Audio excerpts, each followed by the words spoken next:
เลิกงานยามแลงตะเวนแดงลับลงตึกสูงใจลอยอยู่ในเมืองกรุงไปถึง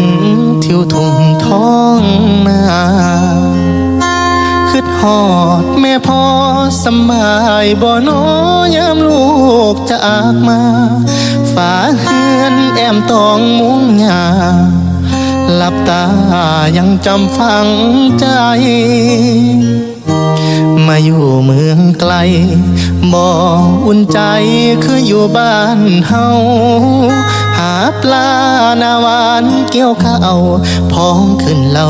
ลาบขมต้มไก่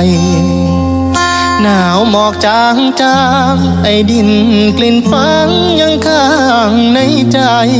หอมเอ่ยหอมกลิ่นเข้าไม่น้ำตาสิไหลย้ำคิดฮอดบ้าน